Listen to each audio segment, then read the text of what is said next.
4:30, and it is time to call this meeting to order. And City Clerk Dean, if you'll take attendance like you always do. I just ask you to do it for procedural reasons, but first thing on here is agenda approval.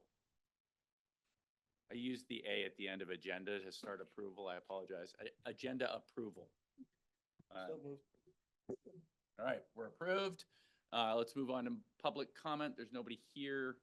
Any of you people want to speak on your public status or no? You good? Okay. I'm good to go, yeah. Then let's go ahead and move to approval of the minutes from January 22nd. So moved. Agreed. No problem with the minutes. They're approved. And let's move on to agenda bill AB 25-023 resolution accepting a loan from the Department of Ecology. Andrew's going to talk on this one. I believe Andrew's going to talk on this one.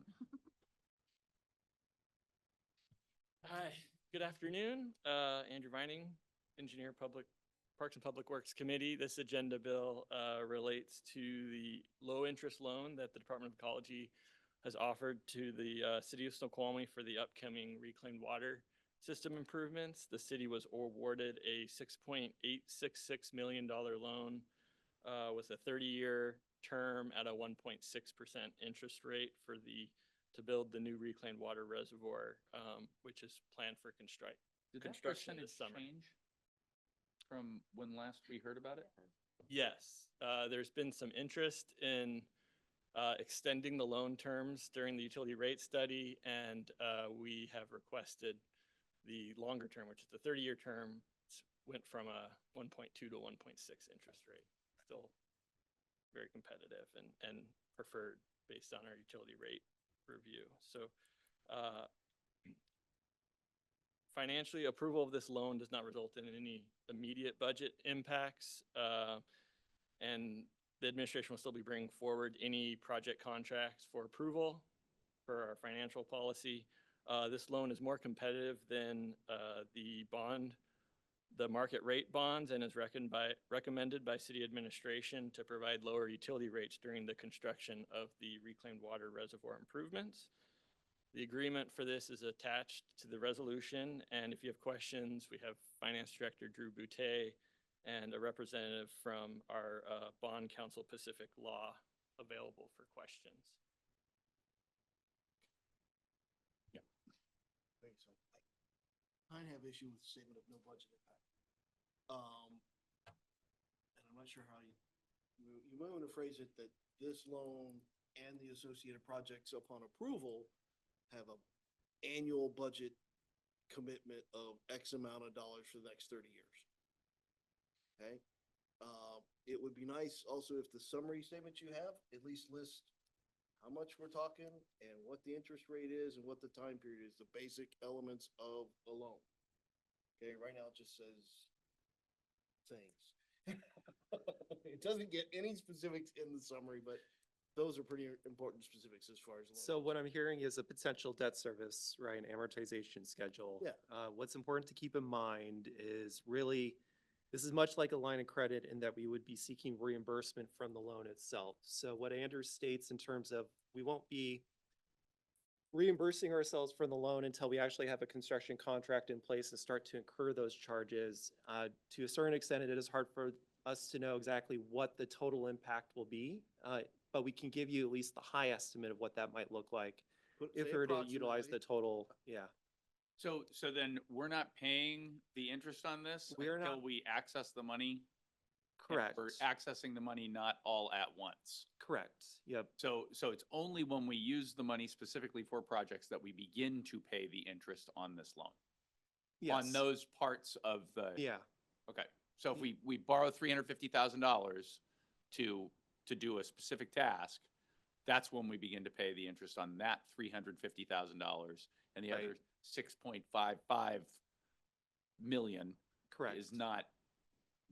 Okay. Yeah, correct. So It's going to take some time, obviously. The project schedule goes through June 30th to 2026, so we're hoping to have it completed by then, which means we won't probably be seeking full reimbursement for everything until, we'll do it in stages, right, as we kind of progress, because you have to protect our cash flow position overall within the utilities capital fund. But the reason why we're making this recommendation today, or at least before we actually adopt a utility rate study, is because we will not be seeking reimbursement until we actually incur expenses. So if you're wondering why this is potentially coming to council before that time period, it's because really we need to get this project underway. We've got a deadline fast approaching. We think this is a project that will certainly be one of our higher priorities over the next 2-year period, and is probably one of the things that we would emphasize as part of the utility rate study and so on. So I think hopefully we can get this loan approved. This will help Andrew with his timeline because he's trying to line up a bids, right, relatively soon, so they can get those out the door, get someone in, and then start this progression, because we do have a June 30th, 2026 deadline approaching, so. So just to belabor the point and make sure that I understand it perfectly, the idea is to get our ducks in a row so that we can start accessing this money. And there is no budgetary cost to getting those ducks in a row because we don't start paying interest on money until we've withdrawn it. Correct. Does that make sense to you? A couple questions, mainly finances. Is it required to have that information that you were requesting on the agenda bill itself? Or is it typically not? It's not required, Okay. okay? but It's I- good practice. It's good practice that the Okay. council knows what it's doing when it votes. Well, and that's, I mean, that was in the agenda packet on, specifically on page 61, that it lists all the outline of the actual contract with ecology. But I did have 2 questions regarding that. Since I'm not, I don't have much of the financial acumen, but under, on page 61, which is the, budget funding distribution, it lists a, let's see, where we go. Something that I don't know what it is. It's approved indirect cost rate, and the approved state indirect rate is 30%. So I think we would probably have to do some more research on your question, I think overall. Unfortunately, my computer restarted, so I don't have access to that page right now, but Andrew may know more about that section. Page is this? 61 of the agenda packet. Can you go there? Is there a page of the contract? Oh, yeah, let me see. Yes, and they, of course, put our item numbers are right over, looks like page 12 of 40.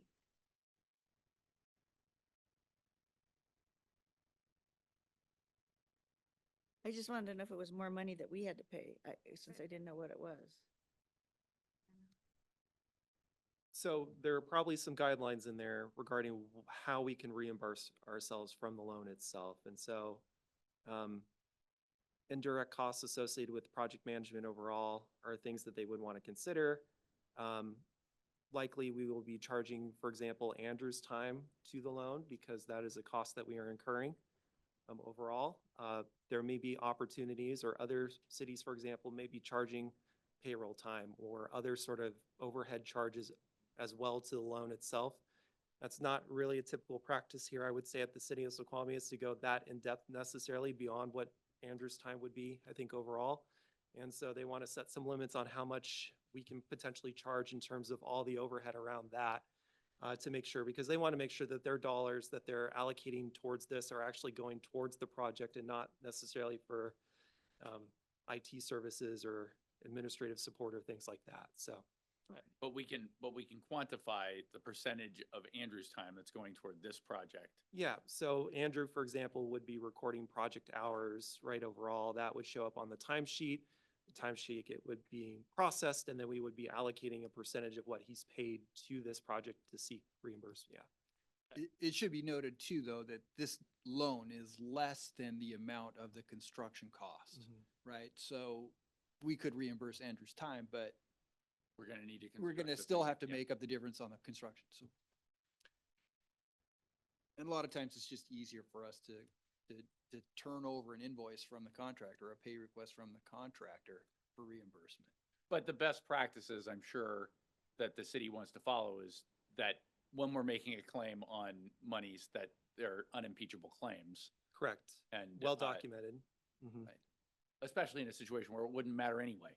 Yeah, and there's rules around it, for like other direct costs, ODCs. There's some things that are just reimbursable and some things that are not, and why go there if we Right. have reimbursable claims? I would just confirm what Finance Director Drew Boutte had mentioned. On page 5 of the contract, there's actually a task, which is grant and loan administration. That's the 30,000. So that 30,000. carries. So that's the 30%. 3.3%. No, cause that, well, I was wondering if it was different because on, that same page that I mentioned, oops, it, it lists that, excuse me for just a second. So there was that approved indirect cost rate, and then it has under effective interest rate, 1.6%, interest rate, 1.3%, administrative charge, 0.3%. So that's listed separately or differently than that, 30% of approved state indirect rates, cost rate. I didn't know if there was So what's the concern? what is it? And is it something we have to pay for? I did speak to the ecology finance contact on this, and the effective interest rate is 1.6. That includes a 0.3% ecology administration fee. Right, So- and that's listed right there. That's the- right. As an administrative charge. So I was just wondering if that approved state indirect cost rate was something different or just a different way of saying the same thing? Is that to pay for the accounting of giving out these loans?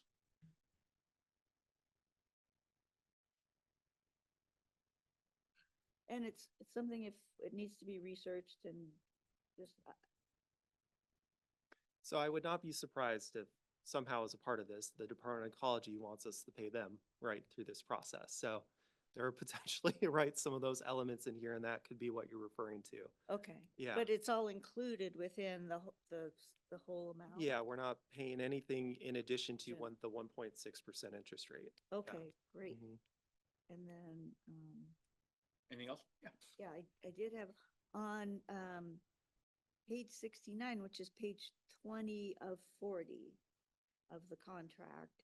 There's a note about under section 4, conditions applying to all federal funding agreements, that under item B, audit requirements, the recipient agrees to obtain a single audit from an independent auditor if their organization expends $750,000 or more in total federal funds in their fiscal year. Well, I mean, so is that pretty much a standard thing? Because we're obviously gonna be spending way more than $750,000. It is a standard thing. All governments, federally, I think overall, have to go through that. If they spend more than $750,000, then our auditor, the state auditor's office, has to actually report back by a certain time period to the federal government that those funds were spent wisely. And so, for example, we've received ARPA funds during the pandemic. We've been drawing down those ARPA funds over a good period of time. Now, at this point, for the past 3 years, we have expended more than $750,000 in ARPA funds overall. And as a result, we are constantly, or at least for the past 3 years, have been audited regarding those funds. So if you recall from our conversation in October, the state auditor's office released a report, an attestation on the spending of those SLURF funds is what they're called. And so that is typically the process that they go through, and, it's something that's very standard. Thank you. And is there a separate audit for each expenditure of federal funds, or is there a single state audit that looks at all of those? There's a single state audit that will look at all of those. Mhm.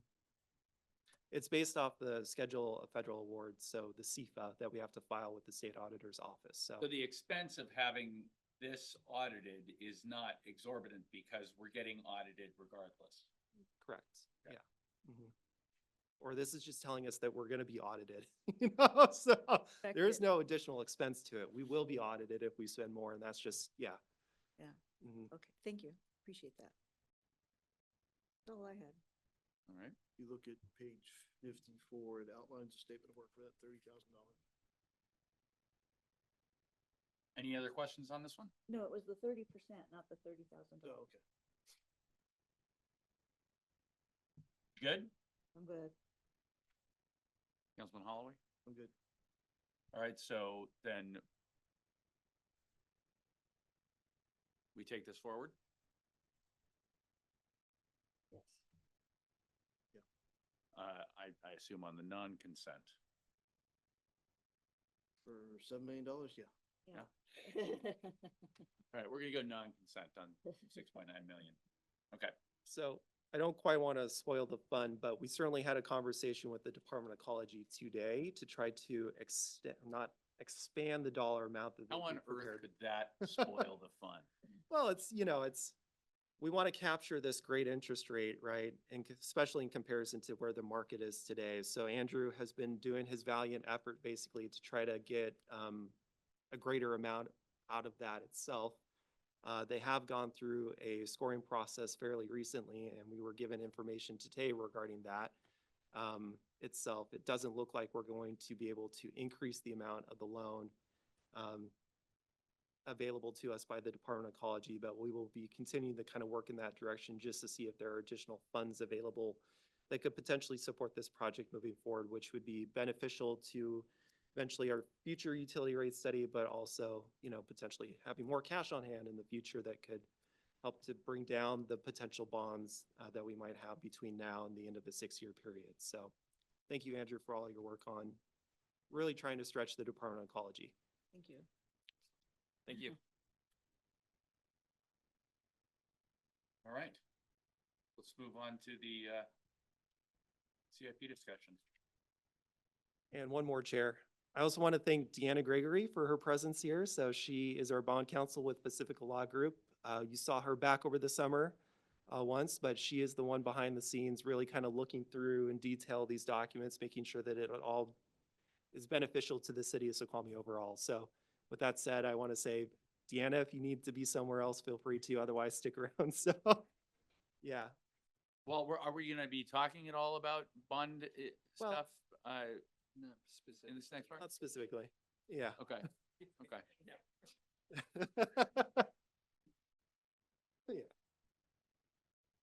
Mhm. All right, well, one of the things that we have discussed is leveraging more in the bond category to help pay for these things and get the rates down. But that's not, She's going to provide the legal perspective. So we have a financial advisor, Thomas Topher from PFM, that would primarily provide, say, the financial analysis Got piece it. of that. Okay. So,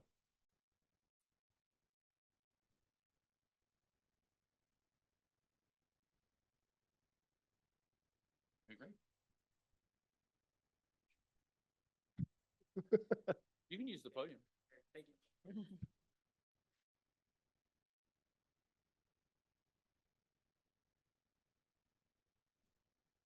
Get my PowerPoint presentation prepared. Everyone's favorite.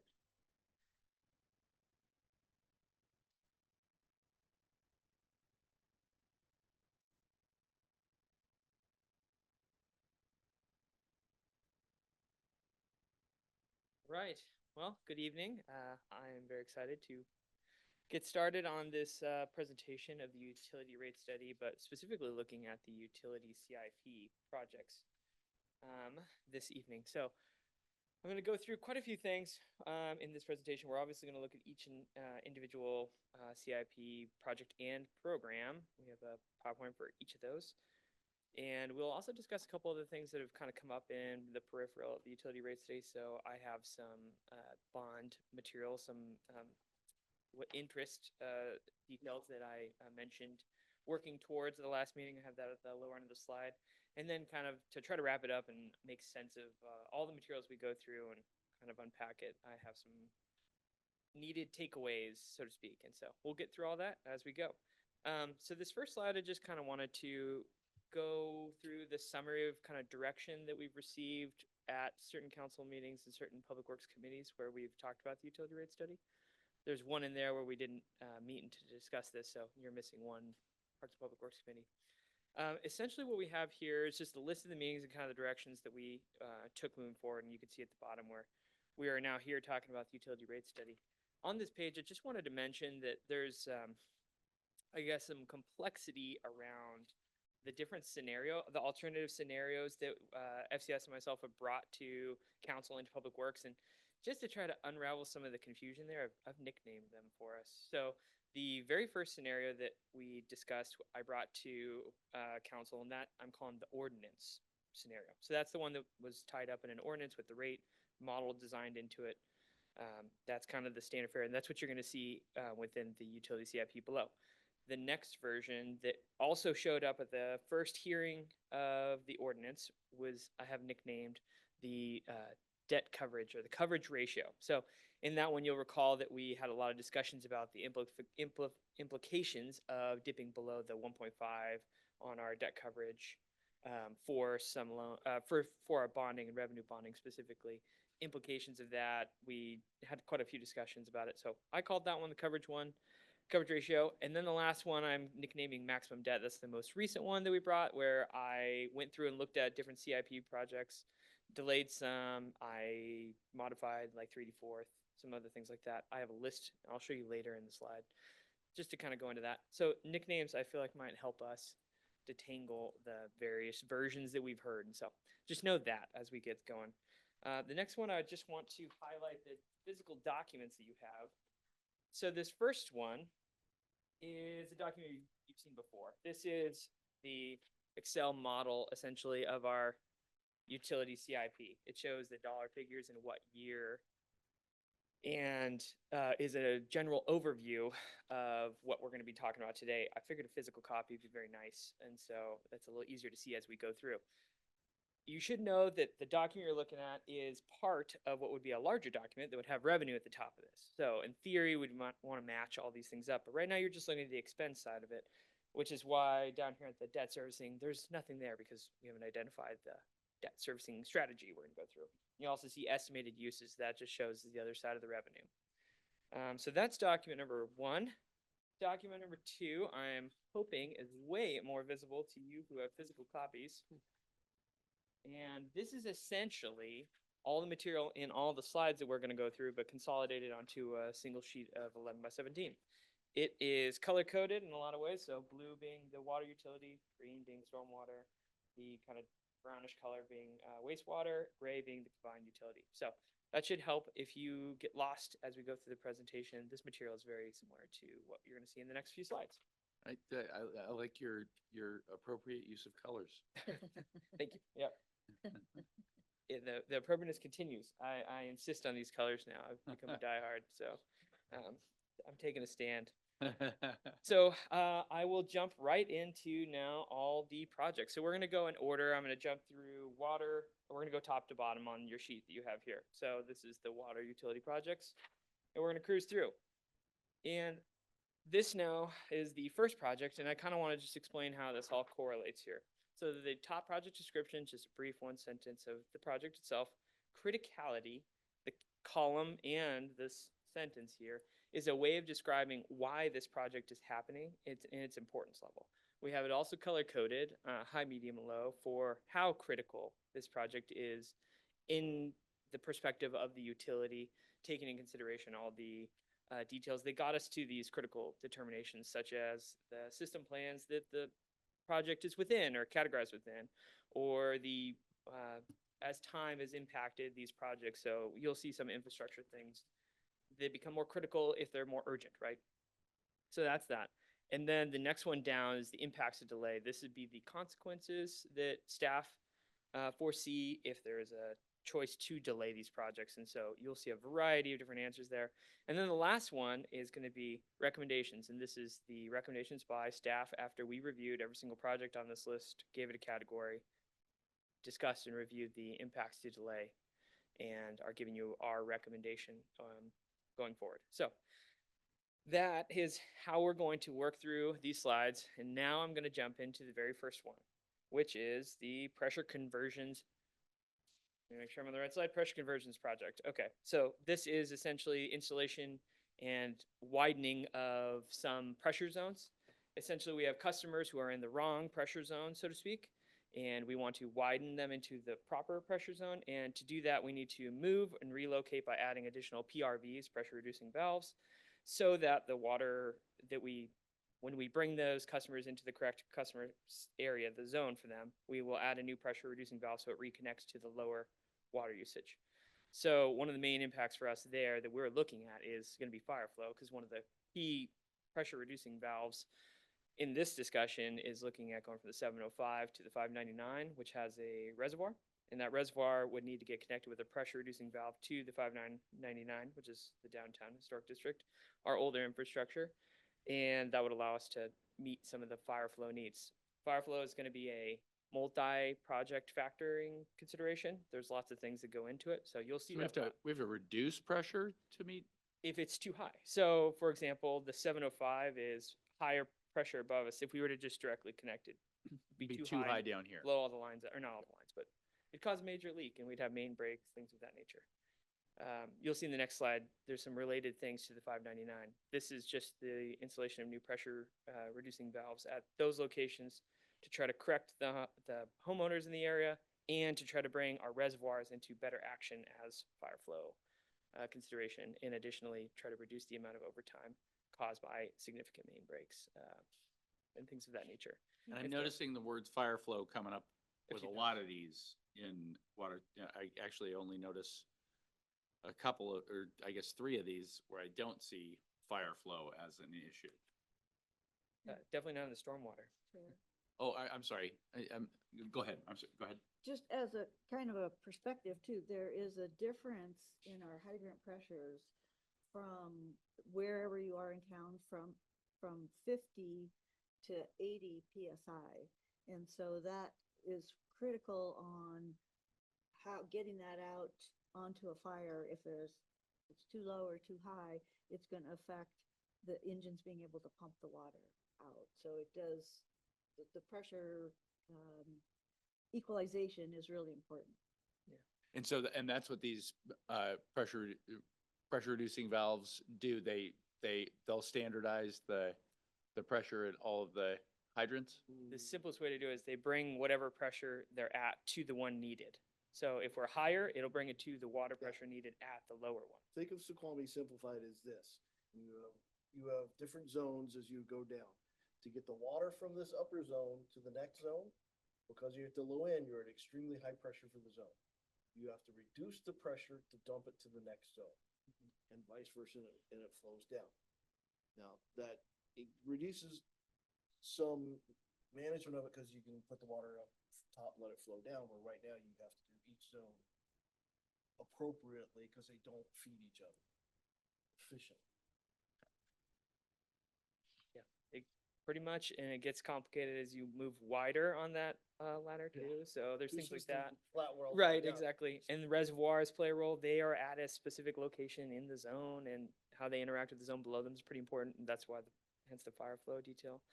And along with that, we have other projects kind of associated with this. So the next one is very tied to this in so many ways. So. Wait a minute, so, I'm having a hard time because this in essence means that the zones put in Snoqualmie Ridge were put in with insufficient fire flow. This is the 599's to the historic downtown. So the 705 is not down feeding water properly to the historic district, which is an older system. So there's other issues going on here too, where the historic district has, we call it the 599. It has different pressure right now that we're trying to achieve to better match all of our other systems. That's going to relate to the next project. And what we want is we want to see the 705 down feed to the 599 appropriately. And so the ridge does have some constraints to fire flow, and we'll get to those projects later. However, this is more about connecting the two systems appropriately. This particular one. Yeah, yeah. This particular project right here, yeah. Two zones. These Right, two and zones, this yes, is yeah. a known issue that, in essence, downtown has grown since that system was put in place. It results in a reduced flow availability. Yeah. Yep. And the big problem downtown in the lower zone is really what we call line loss. It's line friction. It's the small pipes that run through town. We can generate a pressure at one end, and the majority of majority of the water comes from Canyon Springs most of the year. But at times, we're always pushing water up the hill to feed the ridge and back feeding it from the other side. But we have so much friction loss in our small old pipes around here that we have a difficult time maintaining consistent pressure throughout the zone. So this improves our ability to manage the pressure throughout the zone and get high fire flows to some certain areas. Yes, I don't have anything to add, I suppose. Yeah, so I can go on to the next one for now, and we could always come back to any of these projects as we go. I wonder, are we happy with this process? Or do we want to, I know that I'm curious about the different gradations and, why the low priority one, the low criticality one rather, is low and the mediums are, and that sort of thing. But For sure. if you guys are happy with the way Dylan's going about it, I just want to make sure that we have time to get all of the information that we need in the hour that we have left. We'll quit asking questions. I'm not trying to ask you, I'm not gonna ask you to do that, no. Okay, keep going, keep doing what you're doing. Got it. Okay. I skipped to the next one. Just be aware that they sound very similar. This is the PRV stations project. So this is more of a study, so to speak, at how to make the 599 zone, which is again, this downtown historic district, the older system, work appropriately, considering all of the moments of conversion between all the other zones surrounding it and our sources. So for example, we have Canyon Springs coming in. We have a reservoir coming in off of 384th up by Snoqualmie Point Park. We have another reservoir at the 705 with that associated pressure reducing valve. We have water going into the 705 kind of down here where our wells are going to put in for the 705 boosters. Essentially, what's going on is we want to make the 599 zone work properly at 599, not elevated and not below it, or to give everyone proper water pressure at the zone and still feed these pressure reducing valves or lift stations appropriately. So we have lifters going from these points to convert water up to higher elevations, and then we have pressure reducing valves bringing them down. We want to make sure that all the booster pumps are working properly and not lacking suction, for example, and failing the pump or causing it to fail early or significantly early and burn out. And also making sure that we're not having too high pressures and we're not causing additional main breaks because we're running at a higher pressure than is intended.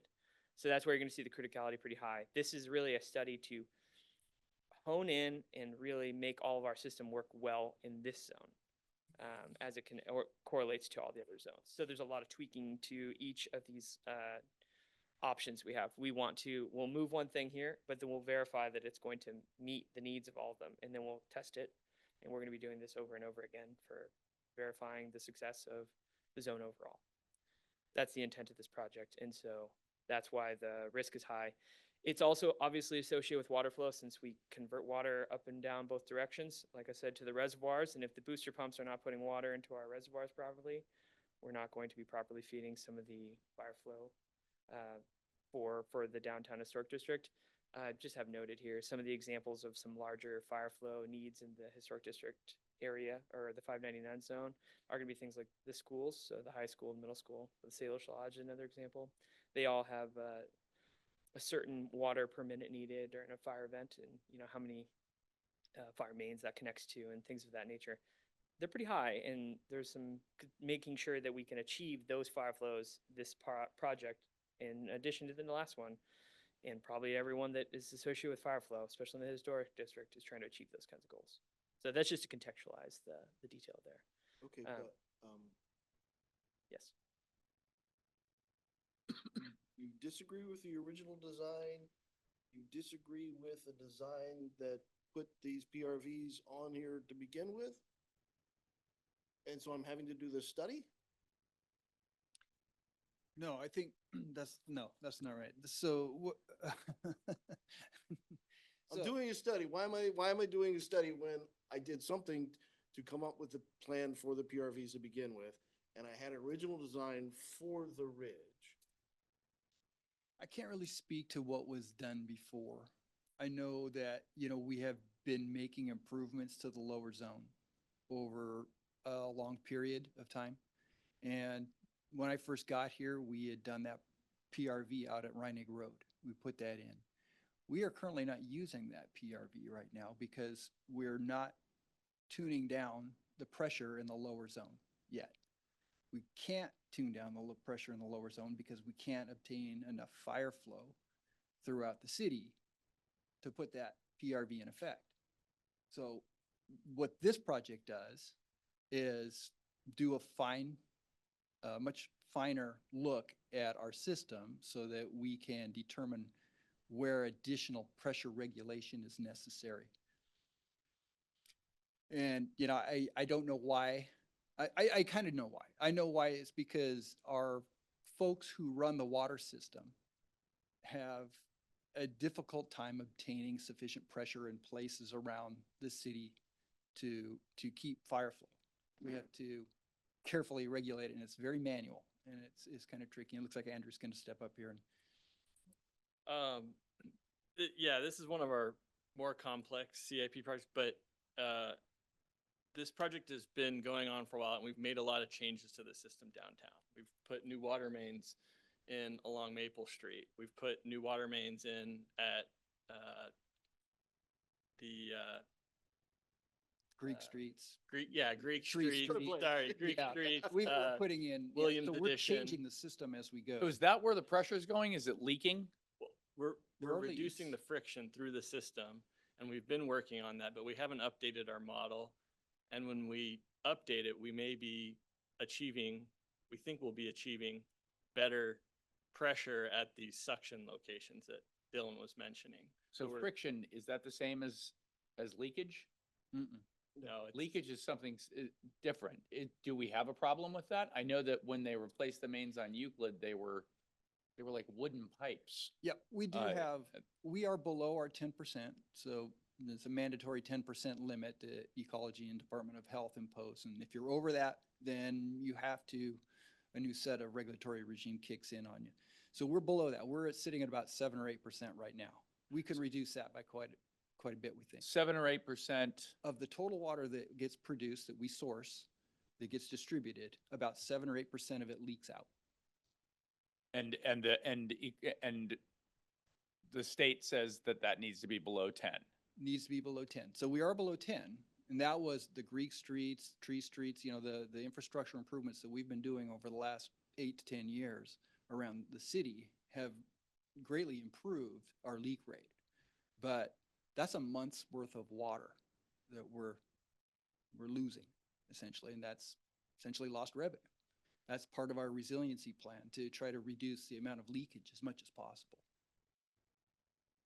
And am I right in my understanding that would also help us to keep our pressure where we want it to be if we weren't leaking that water? Yeah, leaks definitely reduce you get localized pressure reduction where you have leaks, that's for sure. If we're losing 8% of our water, are we losing 8% of our pressure? No. No. I don't think it's directly correlated that way. I don't think that those are proportional necessarily. I think close to the leak, in the proximity of the leak, you're going to have that, you're going to experience that more, right? And there's other issues that come up with that. So where you have leaks, if you get air bubbles, can be a problem. You can get water hammer situations, which cause main breaks. There's other things, bad effects from leaks. And so, and not to mention that it tends to damage infrastructure, right? So you get piping in the trenches, which washes them out, which causes settling in the roadways. So managing. Piping in the trenches is when the leak Oh. becomes a current itself. Yeah, what we call piping, it's just the term, but your trench, when you build a trench and you put the pipe in it, it sits on bedding, typically, gravel. And if it leaks out, it tends to run down the trench. Well, it washes out the bedding in the trench, causing that trench to settle, which damages your infrastructure above, your roadways. Well, that's no good. But no water system, perfect. Well, You're gonna get a yet. certain percentage no matter what. So $244,000, why that dollar figure? Are there options to spread that out? I don't know. That's a good question. I think that when we came up with that, that figure we developed that when we did the initial CIP back in 2019, I think, or 2018. So, and we had looked at the study and kind of got a loose scope for that. So I don't know that we've updated that. We could take another look at it. But and also I'd like, can you take a look at those zones immediately adjacent to 599 and then do the other zones as a next? What are the options to kind of spread this out? I think this kind of represents, if you look at your funding plan, you got a big mountain coming up in 2027, 28. You jump up to about $7 million a year when we're doing about 2 to 3. And I think it's because you triggered off this and did that. Just looking in, I'm probably wrong. But again, take a look at an option. Is that the right number? Can we break it up into 2 or 3 studies spread over time? We can take a look at that. Yeah. I think we've pushed this one off. How long have we pushed this one off? We've already pushed this one off a lot. So I guess. This one's been a work in progress. We do want to wrap it up, but it's a lot of small tasks that could be spread out possibly. There's a lot of automation involved. So how do we track these changes efficiently and make things that we're doing manually automated so that we're not drawing our pumps dry or blowing out mains? Or manually tweaking all the time, which is slow and labor intensive.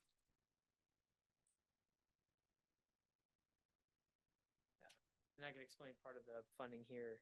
A lot of these projects are actually going to be previously funded projects from the previous CIP that were not achieved in the years that they were intended. So for example, don't quote me on this exactly, but if this project was intended to be completed in 2020, what we've done, if we have not achieved it, is brought it into the current budget cycle with the corrected amount of funding to try to achieve the project with this year's dollars, given the changes over time. So there's a few projects like that.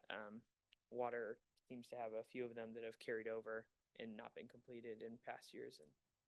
And we have actually adjusted them to try to make sure they don't overly land on one year. So some of these projects, with the confirmation of both the water superintendent and the engineers who work on these projects, tried to spread them out a bit, looking specifically at the ones that have had more urgency, more impact, more criticality, and tried to make sure we could achieve them all at the same time, or the timing that we have them allocated here. That's a mouthful, but.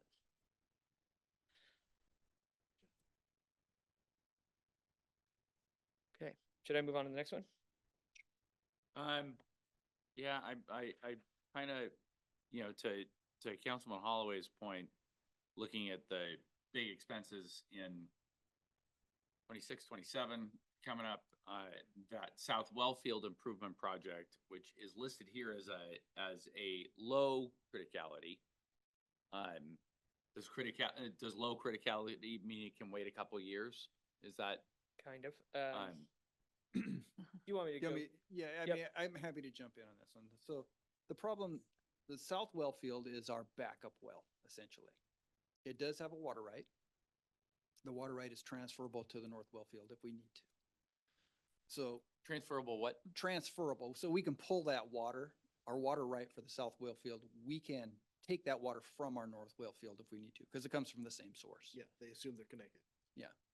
So, but it is our backup well. So one place where it does potentially impact us is the instantaneous limit. And that's where we bump up against, that's our problem, is instantaneous. We have an annual water right and we have an instantaneous water right. So we can take out X volume of water a year, but at any given time, we can only take out so much. Well, our Northwell field has a limit of about 1,800 gallons per minute is our instantaneous right. Well, there's times in the summer where we're right up against it. Right. So, and if there's ever an issue with the Northwell field, then we have to use the Southwell field. Problem with the Southwell field is there's two things. One, the taste and odor issues with the Southwell field. The water tastes bad. And it smells bad and we get a lot of complaints about it. But two, we have an old system out there. The chlorine generator that we use out there is undersized and it's old and it's failing. It's costing us money at this point to anytime we operate it. So one of the things we would like to do eventually is to replace some of that gear so that it's more functional. Now there's another aspect to this. So ASR, the Aquifer Storage and Recovery Project that we're looking at.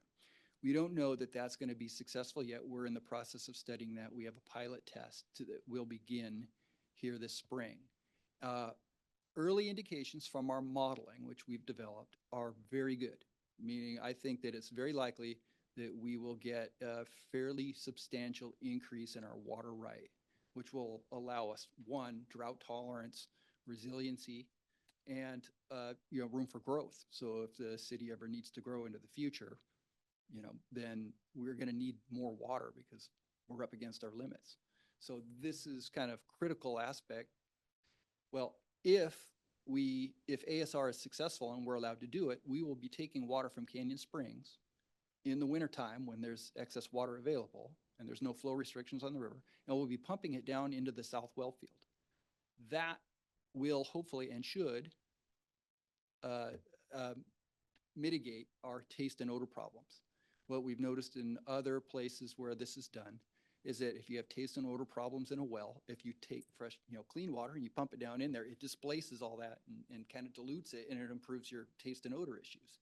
So some of those costs that are in the South Wellfield project are related to fixing the taste and odor issues, which is kind of that chlorine dosing and titration stuff, which essentially does a chemical reaction which has that stuff precipitate out in our treatment. So that's a long way of saying that South Wellfield is a potentially critical project if our ASR project, our prospects on that fail, right? Then we'll need to do something with the Southwell field. And we'll likely need to do the chlorine generator anyway, but that's not terribly expensive. I think that, I can't remember, Andrew, I don't know, Andrew, do you remember what the chlorine generator is for that? It's like a couple $100,000 instead of $5 million, right? So that's kind of why it's not terribly critical at this time. We could limp by with what we got for now and maybe just put in a new chlorine generator. We'll know more next year if we're successful with our ASR prospects. So in a shorthand, So why not shift that out a year? I think we have shifted it out. we have shifted it out to match up. Saying with- next year is 2026, you still have funding in 2026 for this. We would be designing this improvement if we find out next year that the ASR is Correct. unsuccessful. So that's 600 or 265,000. Typically, when you see a small number in front of the big one, it means we have to design the infrastructure to then construct. And what does ASR mean again? Aquifer Storage and Recovery. Yeah, there's another project. That's our source of supply project that we'll talk about here in a little bit, but that includes several things, but ASR is being, that's the kernel, that's the thing that we're going after there. Yep. So I scrolled forward to capture that here, and that is why you see low on that one particular project, because it's dependent on another project, and we do have higher hopes that it is here, but rather than not showing you a potential cost to maintain the system with our even optimistic viewpoints on ASR, we're showing you a possibility so that you're not caught off guard if it is needed at the time the ASR is determined successful or unsuccessful. Right. So we wouldn't pursue ASR, or I'm sorry, we wouldn't Southwell pursue the South Wellfield improvements as they're called out here if ASR is successful. And we would have to come, we would come back to council with the good news, the ASR turned out great, and here's our new opportunity. We'll need to adapt our plans because we kind of have a bit of a what happens in each path as it diverges choice. So it'll cost us much less if ASR is successful. And if it's not successful, we'll have to face the music on South Wellfield. We'll have to do some improvements to it. And I'll just add, keep in mind that we would be bringing back a utility rate study sooner than 6 years. So, Yes. um, Yeah, every 2 years, we're gonna review the Yeah. utility, I'm sorry, the CIP, just like we did, like we have done for several years in a row, paired up with the budget, which is a biannual document. I understand what you say, but, that you're maintaining it here just in case ASR doesn't work out. But this is being used to determine the rates. So you may consider taking a risk and shifting it out, let ASR work, and if we have to then recover and bring it back, we can have that conversation. But if ASR works, in essence, you're gonna be collecting rates that you don't necessarily need, not to that degree. Or bonding. Or so that is a risk the council could certainly take. I think the administration is well warranted in terms of making sure that this is incorporated into the list because we do not want to be caught off guard and we don't want council necessarily to be caught off guard either. So I think we erred on the side of caution to incorporate this, but if council deems us, necessary to move back the project, it may help us reduce the rates in the short term, but it will likely have a greater impact in those rates in the future. It'd be a bonding thing for the most part. Yeah. It would decrease the bonding in the year that the primary draw is 2027. So we bond every other year on the odds, so 25, 27, 29. And you'll see that throughout our document, but across the utilities. Not all utilities pull on each of those years, depends on the project need. But as you can see in the water one, those tend to correlate, and we tried to spread those so that it didn't do that. There is a complexity, if you're looking at the bottom line here, on, I don't know, mill water main loop, right? That's a big project in 2028, for example. There's developer funding in there. So we try to do is try to smooth the burden that a ratepayer would be paying with considerations to that. Not all projects have the same source of money. So essentially it's bonds and rates. They went into a bunch of this, and we try to make sure that we weren't overwhelming our staff with capacity if we move things around, and B, not trying to overburden one specific year. And that's why the water utility doesn't see that spike in 2025 like sewer does, for example. Quick question is there an approximate time when the ASR would be, you would know whether, like, a particular time in 2026 when you would know if it was successful or not, like beginning of the year, end of the year? I would say by close to the end of this year, we'll know whether or not we can move forward with it. Okay, And I'd say the chances are good. thank you. Next one. Yeah, I could do that. I just wanted to kind of add, there's going to be a lot of difficulties with if you're going to ask me, Dylan, what happens if we move this project that's $2 million in 27, one more year, and what's the difference rates? I can't really give that to you because there's a lot to unpack there. First off, there's that bond ratio and that. And so I know you're going to be tempted to be like, Dylan, what do you think? And I just want to say, I'm not going to try.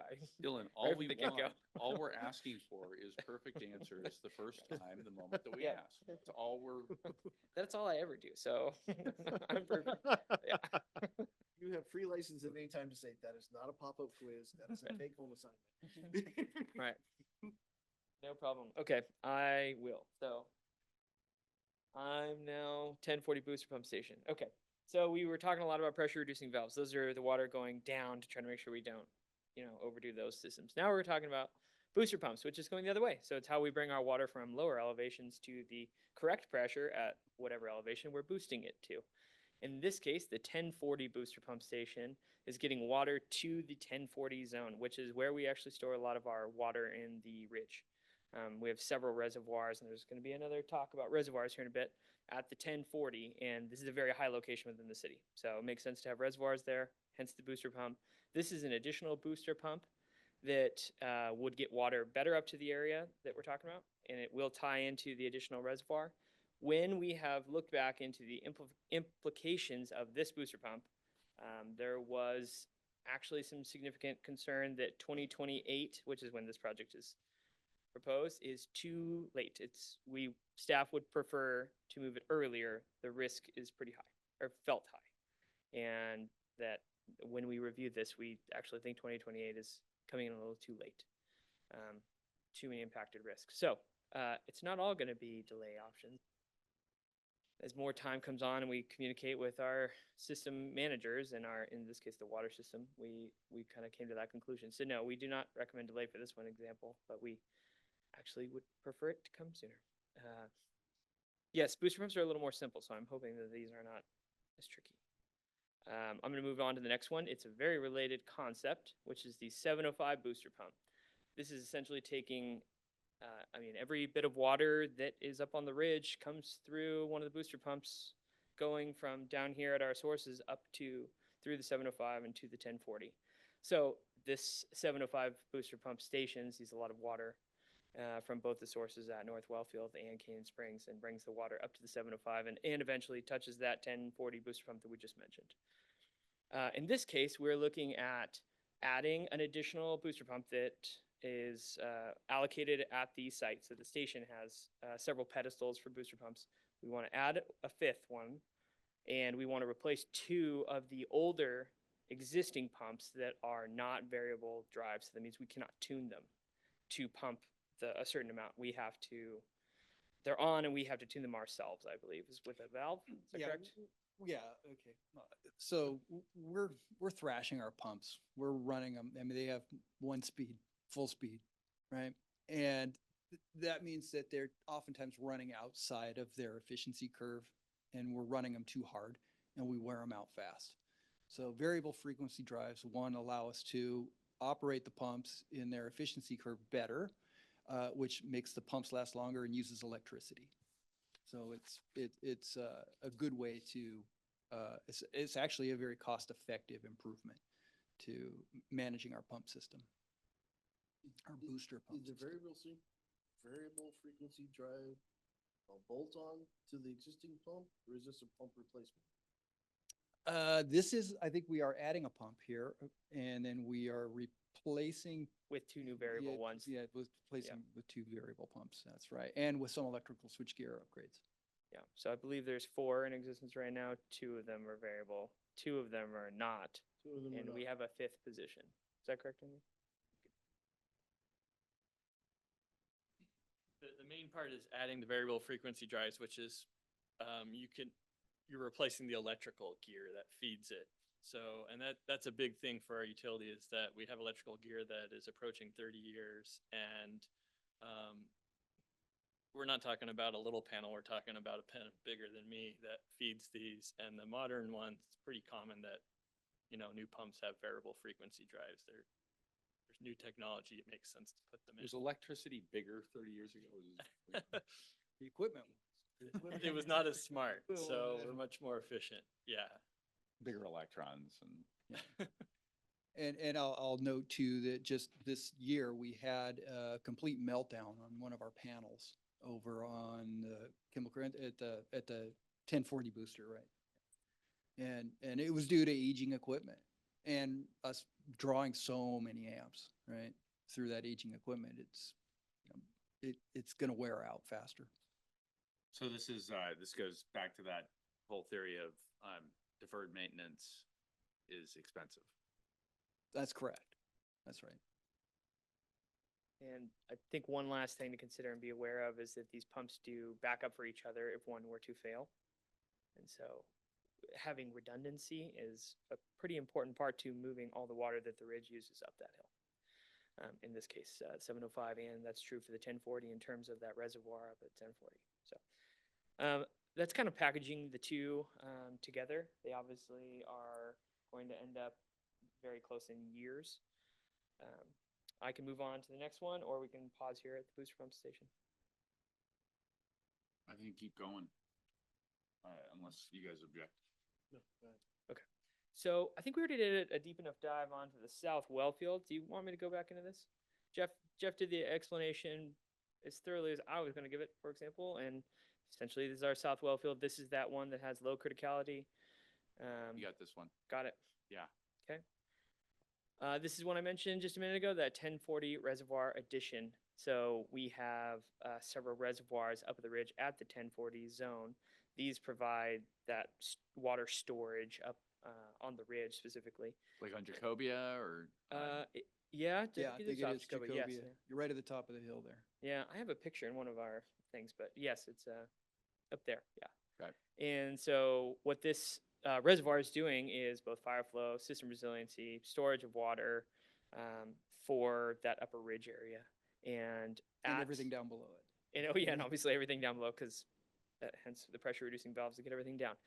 The thing to be aware of here is that these systems, when the ridge was designed, they built them to kind of a planning schedule. So as the ridge were to develop, and the requirement would be for the final one here at nearing development maximum, which is what we're seeing. We're getting much, much closer to it. In fact, we probably exceeded We're the there now. need for this, yeah. And with kind of final development on the ridge, I mean, I think they're wrapping up the last 30 properties for the residential here soon, so. Yeah, and we think if the Snoqualmie Valley Hospital development moves forward, we're gonna have to do it. Because we don't have currently the sufficient fire flow to service that whole zone once that is in place. And so in this one, you'll see a lot of design work in 28, but the cost of the project's mostly bared out in 2030. You could see, so just as a reminder, I don't know if I explained this slide super well. The very bottom of the slide, the blue column in the 25 and tells you the years, that's the exact same as you got here on your sheet. I hope should have said that earlier, but just to keep track for you. So you have a year break between design and construction? Have a year break, not literally, we would probably do some considerations for cash flow here, given that that would be in between bienniums. Yes. We were just trying not to overly burden Yeah. one year or another. There's some pretty high costs in some, and so trying to smooth. I think It would the- be a cash flow thing is really what that kind of discrepancy would be. We would, for example, when we start the contract in 2028 for the design, we would have that contract longer than 1 year. And so we would discuss with council at the end of 28, can we talk about carrying over the remaining balance of this into 29? As we know more at that time. We'll create 2 new CIPs before we even get to that point. Okay, I'm sensing silence. On to Canyon Springs improvements. This has got a bit of a two-parter. So you'll see money in 25 and money in 2030. The 25 money is to improve the chlorine generator, which is at the base of the Canyon Springs. It's kind of where our system starts to chlorinate the water and get it moving down to the rest of the city. So we have chlorination, we have a generator, chlorine generator, we have a regular generator, we have a facility that does all the work, we store all the materials needed to do that. The equipment that was installed is undersized and is running really hard. Like Jeff said, we're thrashing the equipment. We're running this generator much higher rates than we are any of our other generators because it's undersized for the volume of water that we're putting through it. Our recommendation here with the 220 is to maximize the building's capacity to expand that chlorine generator without building a new building. So we have an existing structure with a roof and can contain all of it. We're intending to maximize that space by improving the generator and the storage. And there's a couple other details that go in there with the tanks that allow the generator to work. So there's some physical limitations. That's what this first half of the project is for. The 2030 aspect of it, this is what you're not seeing is that there's some work that goes on beyond 2030 here. We've moved this project out appropriately. And what the 2030 is the start of is essentially the stabilization effort for the road that connects our access point to the spring boxes, which is where our water is collected. And then what's happening is that area is very unstable geologically. And so it's eroding into the river. And we have actually done a more temporary stabilization project to try to maintain the access we had. It is an eroding landscape, and this is our primary source of water. And so losing access to the one way we can get in and out and maintain it is highly risky. And so what this project is doing is trying to set aside the funding to replace and maintain that access, upgrade the spring boxes, and guarantee the transmission of that water from Canyon Springs. So what you're not seeing is how much money is in 2031, for example. I add to that too. So a couple things. With the chlorine generator, part of that will be for the water that's needed to do ASR. Since we're going to take an additional 500 gallons a minute out of the springs in the wintertime to pump down, we need to upsize the chlorine generator to provide that water. Again, we'll know more following pilot testing and whether or not ASR is successful, but we'll need to do that. We need to do it anyway because the equipment's old. But we'll have to, upsize that at any rate. The other side of this is that there is a significant risk to the Canyon Springs.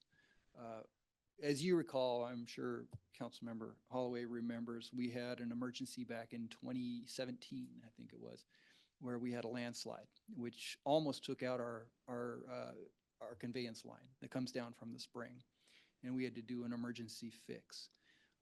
We were kind of lucky because it actually didn't quite get to the pipe. And with an emergency action, we were able to repair that slope within a year. And it was a pretty successful project for the city.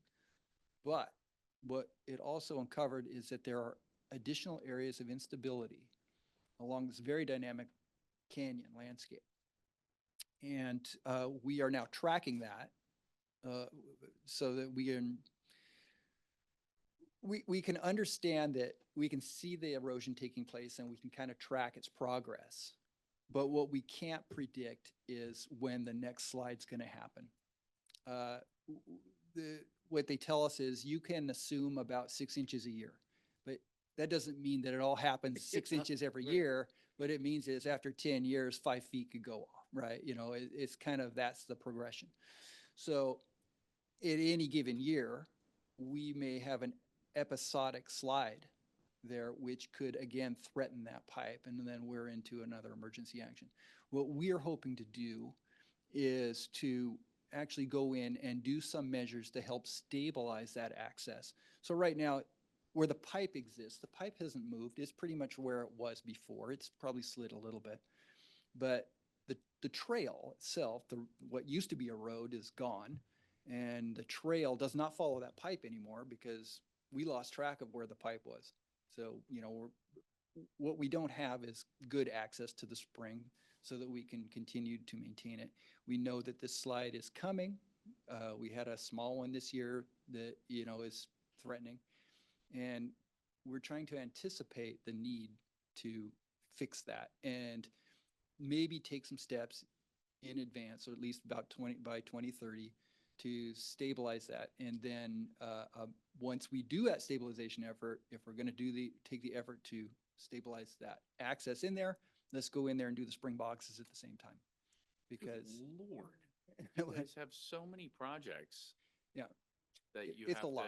I don't juggling act. understand how, I don't understand how the city's doing anything other than water.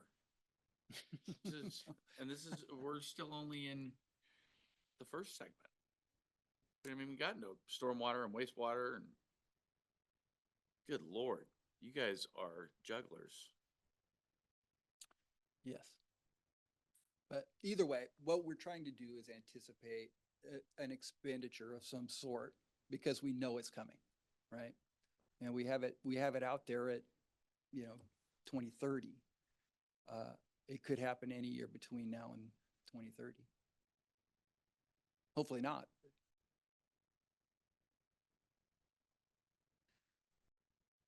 I nudged us, Jeff.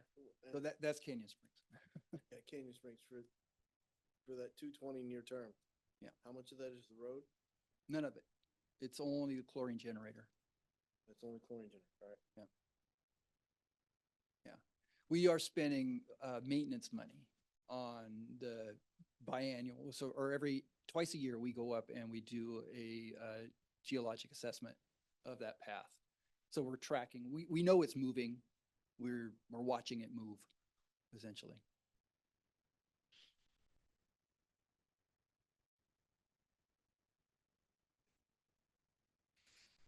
All right. $599.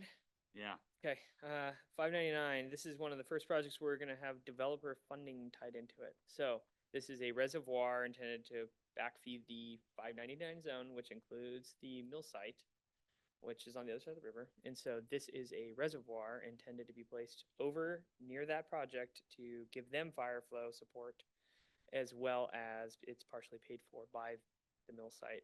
At the very bottom there, you can see 50% of the total. That would be covered by GFCs or CAICs, which we'll capture later at the time of development.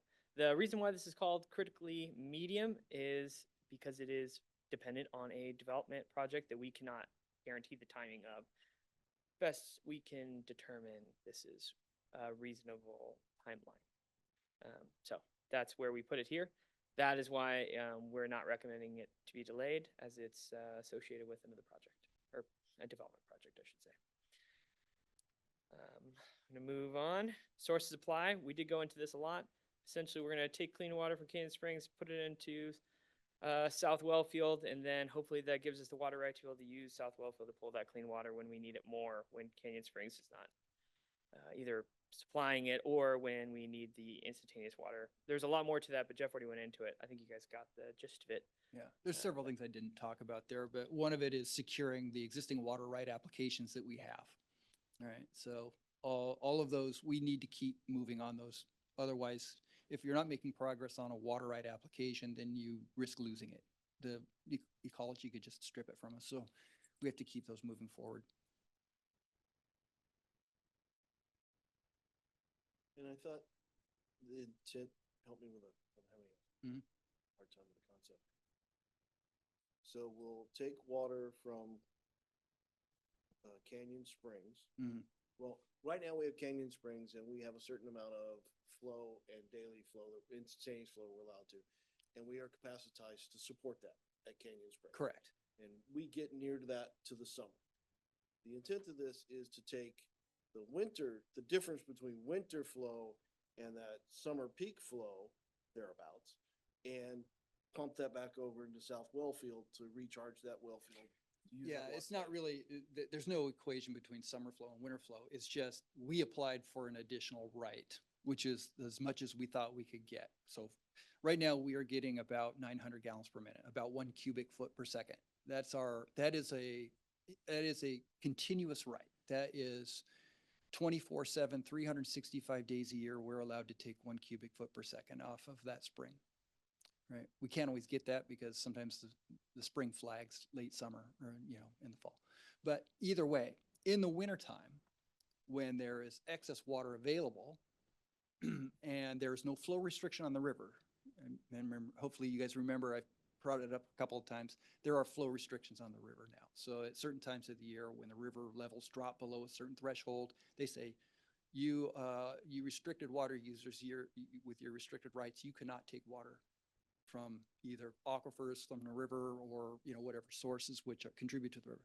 So either way, during those periods when there is no flow restriction on the river, we can take up to 500 gallons per minute additional water from the spring and take that additional 500 and whatever else, because we don't actually use 500 gallons a minute all the way through. We use about 300 gallons a minute during the wintertime because there's no irrigation, et cetera.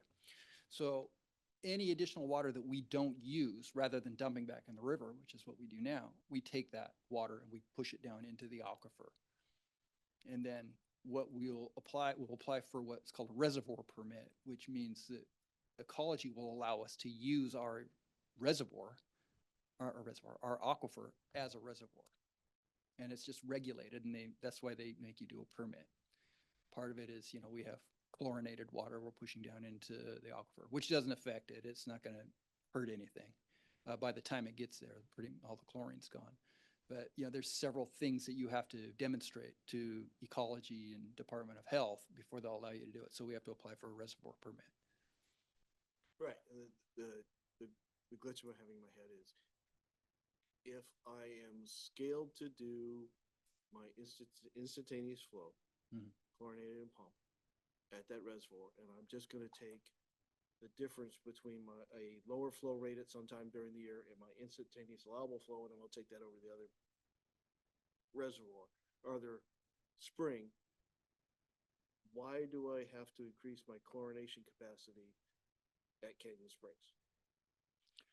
Because if we're, yeah, because we're taking that additional water, so you have to provide a certain dosage rate to the water so that there's a chlorine residual at, your point of compliance downstream. So if we're running more water through the system, we need a pump which is large enough to provide the chlorine at the dosage rate that's required. So it needs to be an upsized pump, essentially. We size that pump for our water right. But now with an increased water right, we need to upsize the pump to match that. Okay, because you've asked for an increased water rate. Correct. Right. And we actually have received a preliminary water right to do it. Especially, this is really for pilot testing primarily. But if pilot testing is successful, then we will continue on with to advance that water right and try to perfect it. Thank you. Okay, next one. You guys are really good at explaining this. So Well, thank good, you. Good. I'm glad. We got 15 minutes. Yeah. Yeah, and you know what? If I may, just real quick, this is so complex. This stuff is like crazy complex. My interest in it is how do we reduce rates in the near term? But the things that go into that require the understanding of the water system and all these ridiculous acronyms that you guys have memorized is so far beyond me that, at least from my perspective, I would like to get recommendations of what we can do that won't be dangerous, because there's nobody that walks into this room that wants to put us in a position where we're not going to be able to handle an emergency. But what can we do to reduce the rates that isn't going to require me learning the water system? Because the chances of that are slim to none. We have some recommendations. So I'm super interested in those recommendations. That's what I'm most interested in. Kat? I was gonna say my other suggestion was because of the complexity of things is that we would have to schedule another meeting. And I mean, I don't want to push this out too far. I would say, If our solution is me learning all of this, then we're screwed before we ever get started. Because I'm not going to be able to, I'm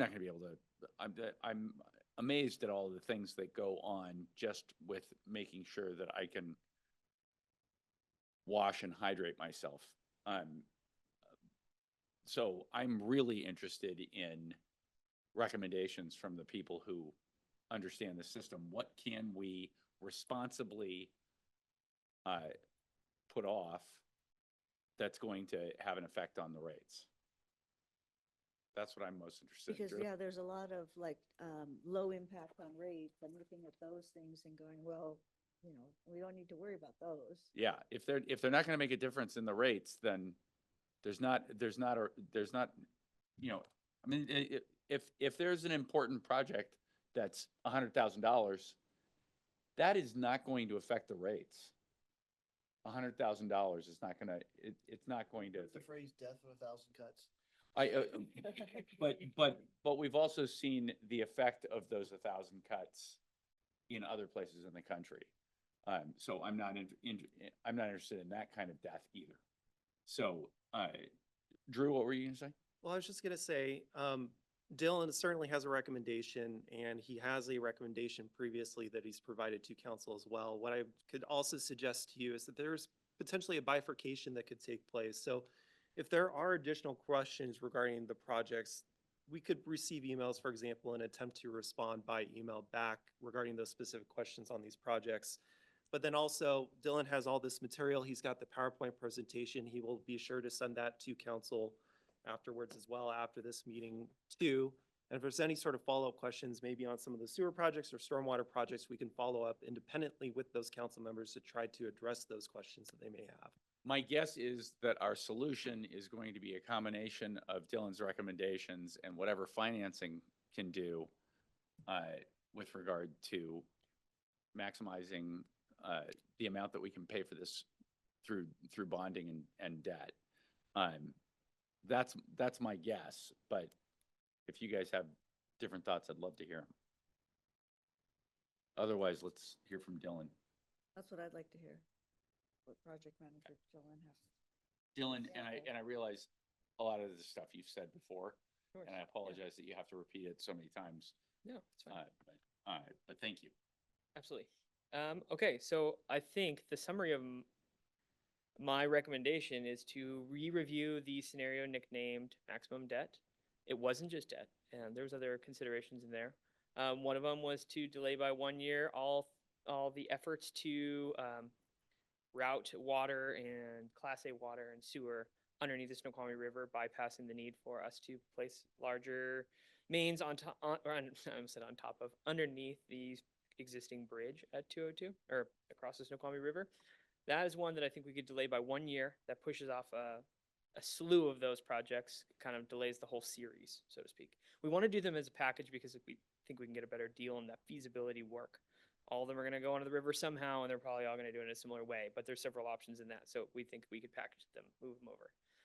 The other addition was to move to shrink 384th. We know exactly how much it's going to cost, or not exactly. We know really close how much it's going to cost to finish it out.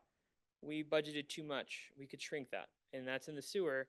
And to kind of kick up old stones here, we recall that the sewer CIP is the one driving the rate intensity. It's the largest of the utilities, and it drives the cost. You could see in those projects in 2025, that's a big percentage of why we're seeing the rates as high as we are. So delaying or shrinking the 384th sewer contributions is a big aspect to that. And then increasing the debt for all these utilities, maximizing the debt, hence the nickname. And then modifying that ecology loan that you've already discussed earlier tonight from a 20-year to a 30-year, converting it from a 1.2 to a 1.6. That was my recommendation previously. I do stand by this. There is potential for some other delays that have less risk. We don't see a lot of them. We designed this trying to be very diligent of this. I suppose we could look at some small things, but they're not going to be in sewer, which is the big driver of that rate change and represents the big cost. And they're also not big, expensive projects that delaying those would move the money across different years. So we have small things, but beyond this, we can dive into that if that's where you want me to go. I can go straight to them, but. A question on the 202 delay. So obviously we have to do something with the mains across the river before WashDOT does the 202. Is there any inkling of when they are thinking to do 202, the bridge replacement? There's an inkling, they haven't told us. I've been bugging them about this, and they're non-committal. But I know some folks over at WashDOT, and I know they're looking at it, but they're not saying. They have to paint it here next year. It was the schedule to paint it. They have rather serious issues with erosion around the abutments and the Yeah. piers. Yeah. I see that. Yeah. But when they're going to do it, I don't know. Have they given us a deadline No. of when we have to have the mains off of there or something? And I'm assuming that when they do the 202, they're going to leave the old bridge in place and During the build it. construction portion of it, they would likely build a bridge alongside of it. Right. Yeah. That's what I was thinking, because they can't cut off that traffic Mm-mm. Right. through there. Okay, so this is something that is potentially could be extended out without Could be. detriment. Portion of it is related to the mill site development, Mhm. but we can push those out a year easily enough Mhm, because we know the mill site's delayed a year. okay. Councilman Holloway, anything? I'm just, I'm not asking you to come up with something. I'm just saying if you had something. no, I'm partially trying to relate. this to this. They're all in the bottom one, water, utility, mains, and drainage, for the most part, the delays that you see here. I'm sorry, repeat? Do you see the gray box at the combined utility down at the bottom? Yep. The ones that I'm suggesting here can all be found inside of that. The programs. Yeah, inside that program as a whole, so it So pushes out. this would be a larger, like, a larger section, like one of these, you just didn't have room on this I graphic, or? did for your smaller this one. font sheet. Okay, yeah. so this is just this. Okay, very close. simplified. Yeah, so see the small font one? Uh-huh. That one goes into the criticality of each of the projects and why we would delay them. I broke them out there, but I didn't break them out here because I wanted you to see everything on this sheet and I didn't realize. Uh-huh. it No, until that's, that makes sense. So how would delaying these projects change this funding line? It would move some of the funding off of 2025, which is that peak year of rate increases. So moving these projects takes money, whether it's from any utility, out of 2025. And so that's the intent, is to try to shrink the 2025, because as you recall, when you look at the rates as let's say the residential average, it would go really high in 2025, but then it'd kind of come down and it would level out for the remainder of those 4 years. So that peak rate increase is in 2025. The only way to move that or fix that is to smooth it by smoothing that year specifically. So that's what my effort was, is to try to bring that peak rate down. Not necessarily total cost of all projects the city does. It didn't delete anything. In fact, pushing it out a year might make it more expensive because unknown. Councilwoman Cotton? So how do we move this forward to make it? So here's my suggestion. Here's my suggestion, just to simplify this as much as I can from my perspective. I am gonna vote for this. This right here is what I am going to vote for. This is the best idea I've seen. However. It's Yeah, it's okay, all right, can I just, okay. can I just, what I would like to see is this option and maybe a couple of other options that the council can look at. I know that I will be arguing for this because this is the best solution that I've seen for taking care of mitigating these high rates in the near future. But I recognize that I'm one of 7 that's going to be voting on this. So my suggestion would be that there are other options other than the maximum debt that are presented, and you've named them already. And I think that to a certain extent, those can be presented at the same time as options. That would be my suggestion. Go ahead. Now you can yell at me. No, it's just, I need to see the dollar plan underneath this to see if it makes the sniff test at that stage. If it doesn't, then we're gonna have to go back and look. We may have to take some risk in some areas. Okay, and just do it with our eyes open, but until I see the dollar plan and what it does to the rates, okay. The same slide as last time. So that when I presented at Parks and Public Works, it will be all those You're at a materials. 10% Yeah. rate increase in 6%, 2025. 6.78 or something like that for the average 5.6, residential. yeah. Yeah. And with this model that I'm showcasing right here. Max debt. Yep. So is this something we can take forward to council, or is this something, I mean, I hate to see us like keep extending this out to the next Parks and Public Works Committee and just, because I know we want to wrap this up fairly soon so that Director Boutte doesn't have a heart attack. Well, we're already getting there probably as well a little bit, but we could certainly modify the ordinance that was once presented. We haven't obviously brought that changed ordinance back to Parks and Public Works, right, necessarily. So, but that's a possibility. We could have the same discussion in front of council that we had today if we needed to overall, and just suggest to them what the proposal is for the CIP at this stage, what the rate impact kind of looks like, and then maybe gauge council's reaction at that stage, then come back at the next Parks and Public Works Committee meeting with an updated rate ordinance with this version, this max debt option, right, incorporated into that, ideally to pass through Parks and Public Works for the next couple readings after that. We have developed a timeline. Yep, that's just on the screen right Yeah. now. Okay, sorry. So maybe we can look at that and just consider that option. Yeah, this assumes that we would come back to the next Public Works Committee meeting with a rate design, which is essentially the rate structure for the maximum debt scenario that we talked about just now. If we were to do that, this is kind of how I anticipate we could potentially move through the process of it. So go back to rate design next 2 weeks, then we go to the subsequent council meeting. That would be to confirm the rate design with all of council. Then it would go back to Public Works Committee for the first read of the ordinance. And then it would go to the first read for council, second read of council, takes effect at the end of January 31st. That assumes that this all goes perfectly. March smooth. 31st, Oh, I'm sorry. Yeah, yeah. What did I say? January. Oh, apologies. Yeah. We knew what you meant. Sorry, I have one question, Dylan. Has Sergey committed to this, Committed to what? to getting the work done by then? The timeline.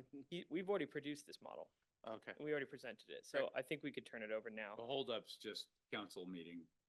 I just want to calendar, make right? sure that that was handled. so It's thank you. mostly prepared. Unless you want me to change anything from the model, of course, then I'd need to add that, and it depends on what it is, I suppose. But yeah, we could prepare to present the maximum debt, as I've nicknamed it, rate design to next Public Works Committee meeting. You could rename it aggressive rate reduction. Okay, I will re-nickname everything. Thank you. Yes. Excellent job. We're at least a minute over, so I'll entertain a motion to adjourn. So moved. Dies for lack of a second. Second, go. Oh, for it. okay, all right. We are adjourned.